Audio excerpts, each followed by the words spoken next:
Welcome back to Late Night Campfire Chronicles with the Smokin Coyotes. Arr! Oh. Yo, what up? Smoking a brush, breathing the cold. Eyes on the dark where the wild runs bold. Blood on the steel, dirt on my hands. Hunting ghosts that don't understand. Smoking coyotes, born to run. Fire in the chamber, baptized in the gun. Soul like thunder, heart like stone. We hunt the night, we don't die. For the love of God, I can make love to it from here. We appreciate all the support you gave us in the first video. We know it was long, little lengthy, but we want to kind of give you an introduction about who we were and what we were about. We're going to be posting a lot more videos with a lot different type of footage as we go on. But like I said, we really do appreciate everybody who tuned in for our video on YouTube and everybody who's been showing us love on TikTok. And every weekend, just so you guys know, the Campfire Chronicles is kind of just a thing that we do. Me and Manny do it naturally, and so we're decided to film it every weekend. This is kind of where we're going to end at. You'll see us sitting by the fire, just kind of chopping it up, talking about whatever, and sometimes they'll be long, sometimes they won't, but we hope y'all enjoy. Anyways, bro. Okay. Hey, just sit back and relax. Listen, Manny's having a hard time in front of the camera sometimes. He kind of freezes up, but he is one of the funniest dudes that I know, which is why I love hanging out with him. So let him get a little apple juice in him a little bit, and you'll see him loosen up, and he'll kind of relax, and then we'll go from there. Nah, bro. You ready for this Wednesday? What's this Wednesday? I'm heading out to Arizona, sucker. Oh, no. I'm going to miss you. Aw. Yeah, I am ready for this Wednesday. What are you doing in Arizona? Well, I'm going to challenge you. That's going to be our next video that we're going to be challenging each other. I think I will be the first one to knock the buck this year. I believe it. I believe that you will be the first person to knock a buck out there in Arizona because up at the cabin is not as easy. You know, they're not sitting there right in front of you. I mean, I guess if you could either knock a Susie out, I mean, that's still kind of beating me because, I mean, if I come back with nothing, technically, you still beat me. We'll see what's up. So what's going to happen is what you're going to see on one of the next videos, or a video coming soon, I should say. Manny's going with his family down to West Texas, which we always talk about. I'm going with my family up to the cabin. And because it's Thanksgiving, we always like to record stuff together, but we're going to record separately, and we're going to kind of do a challenge and see who can knock down the first buck. I have a feeling Manny's probably going to beat me, but we'll see. Who knows? He has some very big bucks showing up in his camera that he's not telling anybody about it. But we're going to see. We're going to see. We're going to see. No, we'll see what happens. Mine is a little bit different. You know, we have to move around the property differently, and it makes it difficult. So we scare a lot of stuff when we first get there, and it usually takes a day or two to calm it down. And Manny's, you know, the place that we go to down there in West Texas is already pretty set up pretty good. So they pull into camp, can't relax, and they can wake up the next morning and kind of start hitting it without really bumping any deer or having any problems that way. We have to drive through the middle of our property to get to the cabin. And so sometimes, you know, sometimes we bump them, sometimes we don't, we get lucky, but we're going to have a challenge. We're going to see what happens. So you'll kind of see transitioning from Manny to me back and forth, but we'll be in two different places. I'll be in a different state, and we'll see who gets it first. I want to bring up, you know, something about I've been thinking about, something on the notes that I was just talking about to my wife is starter guns. Starter gun? Yeah, because I want to get my daughter to start hunting, and a lot of people, you know, start off with 243s. Mm-hmm. And I started off with a 30-06, but I am a guy. I don't know. What's your personal opinion? What to start with? Like, well, I never really had like a high power rifle until I got a little older. But the first rifle I ever had was the 308. Y'all saw. That's reliable. That's the old reliable. That thing is a sandy mess. You hear it grinding when you try to chamber around. It just sounds like a wreck, but that's my baby and it's Old Faithful. That's the first gun I ever had. But I will tell you that my daughter, who is a little Yeah. shrimpskis, um, she shot the 308. Um, I know guys that started with 243s that knocked down deer with 243. I don't, I wouldn't say that that's the gun I would get to start, but I don't understand why you don't just start her on like your 6.5. Personally, I don't know if she can handle it. I mean, How will you know till you try it? that is true. What would you guys do? Hey, drop a comment below if you have young kids, a daughter, someone, need- a young child, and you wanted to get them their first rifle. Manny's asking about his daughter. What would you guys do? Would you go full size and let her learn that way? Or would y'all get her a smaller caliber and kind of work her way up? Let us know in the comments what you guys would do. For sure. We're trying to get educated a little bit. So if you got some good advice, hit us up. Let us know what you think about what you would start your child with. It's a serious question because that's a good question. You know, obviously, first thing first, I need to get my first buck. Before I say I want to switch caliber, I built this gun. I built a 6.5 for deer hunting. So you're going down to West Texas. Tell me what the plan is. Well, we're gonna be down there for 5 days. I'm leaving Wednesday night to be there around 1 o'clock in the morning. I'm probably gonna sleep for an hour, and then go straight to the stand about 4 a.m. The goal is to harvest a buck. I don't care if it has buttons on it or spots, as long as they have a nut sack. That's all that matters to me. But our competition is for a buck. For sure, but no button buck, a buck. Okay. All right, so that's the competition. As long as I have antlers. Because if that's the case, I can knock a doe down as soon as we walk onto the property. I could hit one. I'm driving over there. Okay, I hit one on the way to your house. Don't test me. And I'll put a tag on it. Oh, for sure. No, but Manny's County, where we go hunt down there in West Texas, there's no. It doesn't matter what the antler size is. It doesn't have to be a 13-inch spread. So yes, they will let them get mature, and they will not take babies. But since we're in a competition, I need to clarify the rules, or Manny will be cheating. So that's the rule. If you ain't cheating, you ain't trying. I'm just golly. No, but so far this season, my father and my brother is the only ones who harvest a buck out of there. Pretty good sized bucks. But my goal is to get one. They're challenged to obviously to beat each other, but yeah, your father stole my buck the last time we were down there. Well, technically, it's not the same buck. We confirmed it. It wasn't not the same buck. I think you're just trying to make me feel better. You already saw the video where I was really about to cry because 5 minutes before shooting light, we had a buck out in front of us, and we'd been grinding out there. I'm telling you, I was whipped. I was getting beat up. And in your defense, it was foggy. It was super foggy. We probably couldn't see 20 feet in front of us. But I thought, looking down the scope, maybe I'd be able to see it, but we saw on the camera. That's how we saw it, though. There was a game camera there. We knew the buck was there. 5 minutes before shooting light, the sun hit. It was time to shoot. The buck disappears. 5 minutes later, Manny's dad, pa-chow! I went, pa-chow, pa-chow, pa-chow! We let him ring one off, and but the one he got was a 10-pointer. The one where you wanted to shoot that was on the list, it was a nice 8-pointer, though. It has a little kickback on the side. So I know for a fact. Is that what you're telling me? Make me feel good? No, I'm telling you the truth. Okay. I don't even think he went to that side. I think, just keep in mind, deer could move really, really quick through a property. It doesn't matter how big your property is. They could chop through 100 yards or 100 acres in less than 6 seconds. So it doesn't matter if he was in front of us. There could have been other bucks showing up. But our buddy just recently went hunting out there. He knows who I'm talking about. He dropped a little baby buck. Had a little milk in his mouth. Oh, a.k.a. Rex. That's all we're going to say so you know who we're talking about. Yeah, Taurus. Taurus Rex. Yes.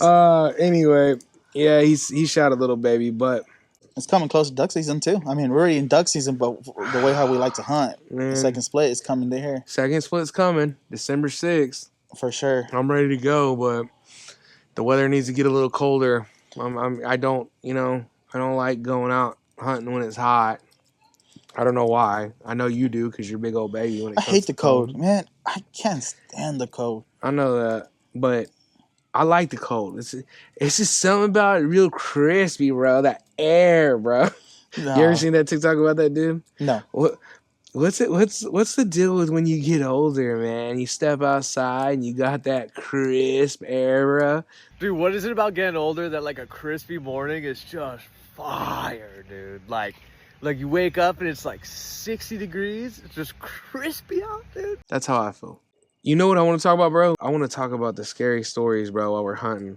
I know that your brother just got one. I know that y'all have one down at that place that we go to in West Texas. What's up with that? So recently, my brother encountered a skinwalker encounter over there.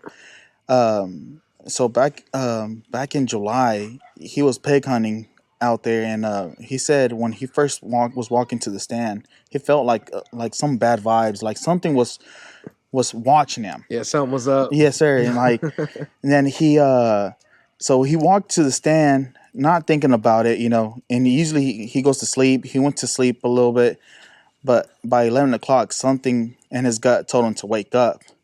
And when he woke up, he saw a black figure with red eyes standing next to the stand. And he said it was next to the feeder and made the feeder look small. And the feeder is about 8 foot up in the air. Mm-hmm. He said it started charging at him, and it less than 3 seconds, it was quick. And the feeder from the stand is about 80 yards, 100 yards.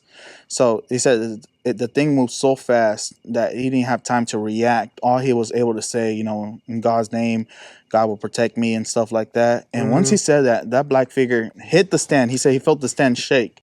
I mean, we still don't know what it is, but we were talking to the people over there, and they're saying that the natives had a pact with the skinwalkers for them to they will hunt in the night and the hunters will hunt in the day. So like him hunting at night. Yeah, could have triggered it or something like that. But at the end of the day, man, we didn't have that pack, so we're going to be hunting in the night. So either they're going to catch a round of a 300 blackout or a 6.5. I mean, no joking around, but I mean, they only, if you're protected by God, they can only do so much for you. I mean, in the comments, going to be like, you can't mess around with them. They will do this and they will do that. But man, I believe the power of God will protect us. But that's one of the scary encounters. Well, you know what though? I mean, God will protect you, but even He doesn't want you to be stupid. I mean, that is true. So we're out there in the wilderness, but that's a pretty wild one. I remember you telling me about that. They had a pact with the natives out there. Yeah, I mean, that was only one encounter, but there's a lot of scary stories about hunting. I know me and you encountered one. I know when we were hunting last time over there. Yeah, up there where we're at. Yeah, you should tell them about the pig story. Yeah, well, we're up there. Where we're at, it's pretty remote. I mean, we're 40 minutes off of the main road of like where a main road would be. We're back in the forestry.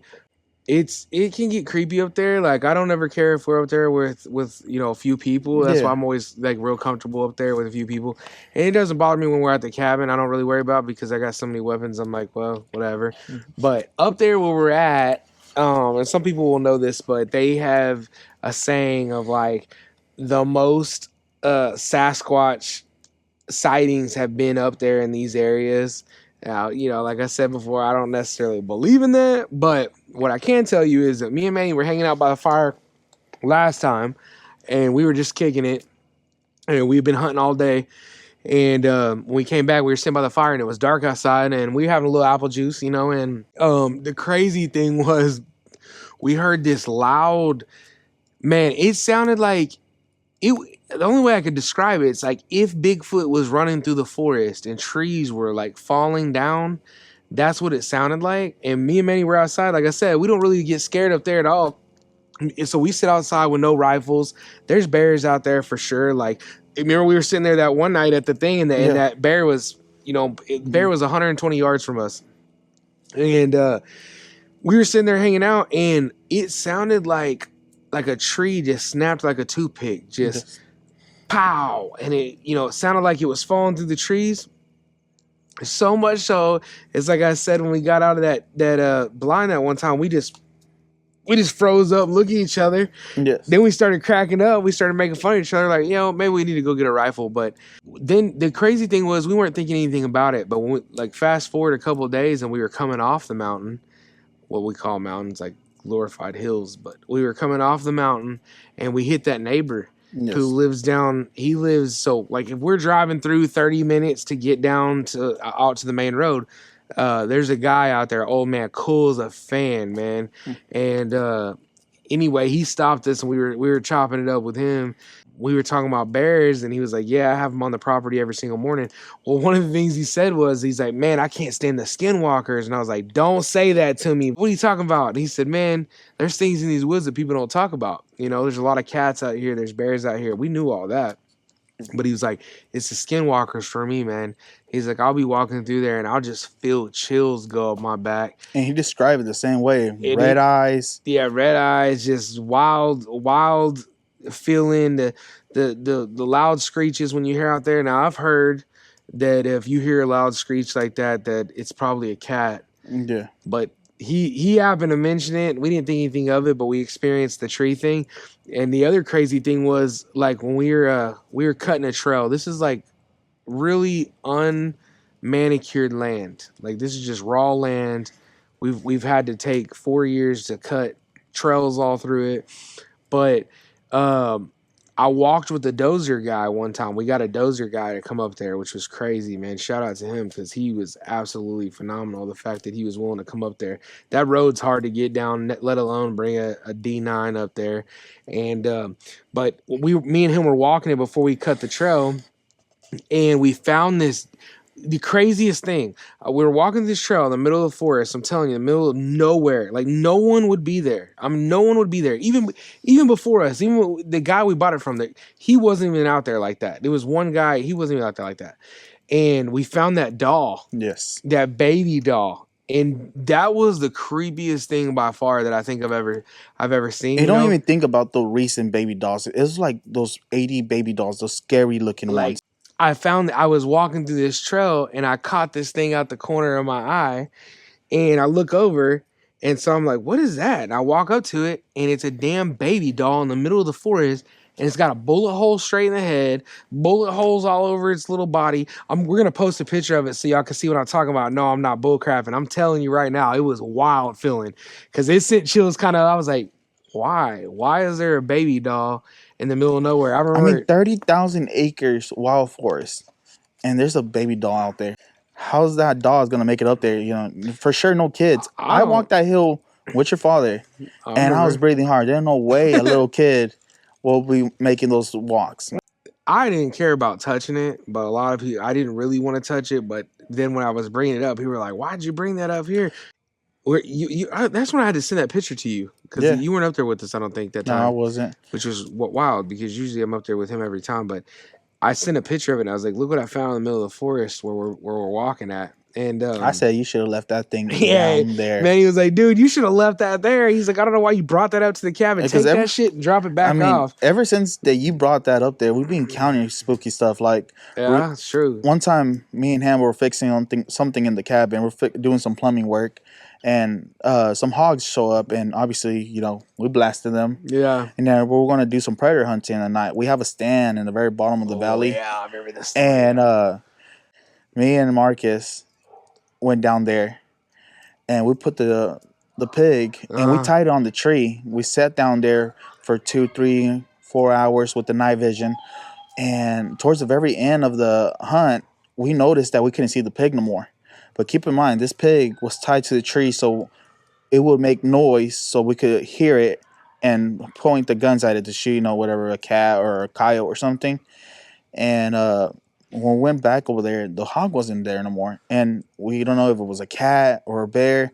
Keep in mind, this thing was still tied on the tree. Yeah, that was a big hog, too. It wasn't just a little tiny... Actually, that's when Old Faithful was like the one time it failed me, remember? Yes. And me and Manny were sitting there working. We really didn't even think we would see anything. That's why we were laughing and talking about the camo last time, because we were sitting up there running power saws and drills, and we didn't even think we'd see anything. And I caught some on my camera, and I looked up and I told Manny, and so like this shop, so kind of like this little tiny shop shed. So imagine, you know, 25 yards away, we have a feeder hanging out there in front of our camera. And it was really so that we could look at wildlife. It really wasn't so we could like hunt off of it. But occasionally we get the pigs up there. And so the pigs are there. I whispered to Manny. We knew that they were around because we were seeing them on the camera. So we leaned our guns up against the truck. And I told Manny, I said, "Hey, the pigs are there." So me and Manny are hanging outside the door. We grab the guns. We step out, and I don't know. I have this OCD thing about like checking to see if a round actually chambered. And every time I do that and I don't let the slide go and just like rack hard, it won't shoot. And so it was one of those times. It was definitely user error. It was stupid. And Manny drops a pig. I don't drop Like I always anything. do. Huh? Like how I always do. Like he always does. And We all know who's the shooter. it's not Manny. Believe me. All right. So anyway, so back to the story. So we got the pig, tied it off. We have a thermal camera. We had everything. Even in the dark, we could kind of see where this pig was tied up at. And I don't know, something, felt weird down there, but it didn't really, I don't know. It was nothing crazy went on. Nothing, no noises, nothing like that. But it just, I don't know, it felt different. It did. And so about 2 hours later, I'm looking through the thermal and I'm telling man, I'm like, I don't see it, dude. I don't think it's there anymore. And man, he said, there ain't no way. There's no way it's not there. So we were like, screw it, let's go. So we get the guns, we shut the little deer stand down, and we get down there and we go, look, it's gone. And when I say gone, I mean no drag marks, no The rope wasn't even there. The rope wasn't there, no drag marks, no footprints of any sort. It was gone completely. It's like something just came in, picked it up with their hands or whatever, rolled out. I'm not exaggerating. I'm telling you guys, no drag marks. If it was been a cat or something like that, I mean, maybe a cat could maybe pick it up, but most of them could pick it up, but you're gonna see their feet or something dragging. There was no sign of anything. We just know it was history. So about that point, me and Mary were like, you know what? Is this the tree we left it on? Because we wanted to make sure we left it on the right tree, but we went down there the next day. It was still gone. There was nothing there. We drove around the entire bottom, even that night, remember? Yes. And we were like, man, let's roll. So we hopped in the side by sides and we bounced. And we still to this day do not know what happened with that pig. Usually if we have a big boar hog or something we don't want to eat, and we're gonna predator hunt, we will drag it off. We will put it in front of a camera so we can hunt something else on that. That was pretty, I'm not gonna lie, that was pretty creepy because you usually see some sign of evidence that they're popping off. For sure. I'm sure you guys have some crazy stories. We see them sometimes, man. I seen it in TikTok. Yeah, especially up in the Appalachians. But anyway, I know you guys got some crazy stories, man. Drop something in our comments. Tell us something you guys experienced that you think is kind of abnormal. I know that people talk about this stuff, but it's legit. And I really didn't think about it being legit until we started hunting like real heavy out in, like on big land. I always feel like we really have no idea some of the things that are out there. With them talking about finally admitting the whole alien thing and all that kind of crap. It always makes me wonder, like, do we really know? Do we really know everything that's out there? No, I feel like, especially in the forest. I don't think so. So much unexplored. The scariest thing, acres, the scariest thing is, I promise you, I don't care who you are. You go to deep in that forest, close your eyes, spin 3 or 4 times, you're lost. Open your eyes, you're lost. You don't know where you're facing. Everything looks the same. Yeah. Everything looks the same. Yeah, no, I can imagine that for sure. For sure, and that's, before Onyx and other stuff. So, you rely on instinct. I mean, I guess you could use a compass. You know? I mean, and I get it. There's a lot of technology. It's a lot better these days. People have the Garmin GPSs and stuff like that and all that kind of stuff. But there's some dudes out there that are like, no, I'm gonna do this raw dog, and we're gonna go out there and try to figure it out. I thought I was that guy, but I'm not that guy. I don't know why would the fact that you hate weather so much would crack me up, because we hunt. It's always crappy weather unless you're hunting. It's always. I mean, spring. Like this week, it's going to be raining out there. It's going to be, is it? Yeah, it's going to be raining to Wednesday, I believe. Are you hunting the cheese grater when you go out? I'm faithful to that cheese grater. I hate it. I keep seeing a lot of big bucks out there. I hate it. I guess my brothers say they hear me. Man, I feel like they hear us. Hey, I am gonna say one thing about Manny, and he's my boy. I will hunt with him forever. But this dude, I never met a guy in my entire life that moves as much as this guy moves. I'm baking a cake. No, he is. He's out there baking cakes. He's out there baking cakes in the middle of our hunt. And here's the thing: when we go to the West Texas land, the cheese grater, what we're talking about is, it's like an old oil derrick platform. That's what it was. It's like the metal with the ridges where they would knock mud off their boots. And this guy, there's no surroundings on it. It's literally you guys see it on the video with us just sitting out in the open, wind blazing, all the elements are on us.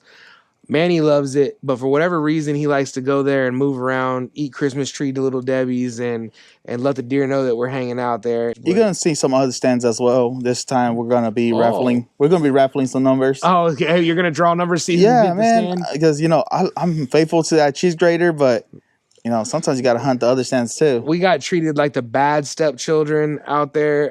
Me and Manny got the cheese grater, while everybody else out there got the good stands with the nice covering. seats. Yeah, nice seats, nice chairs.